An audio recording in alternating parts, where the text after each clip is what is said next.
股関節使えてますか？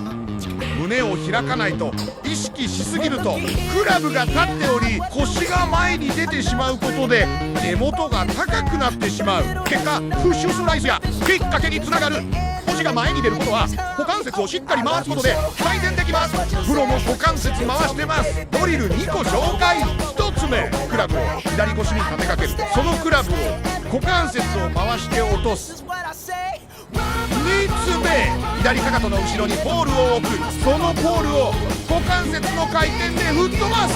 トップで停止し、そこから股関節に全集中。もう一度吹っ飛ばす。やってみてね。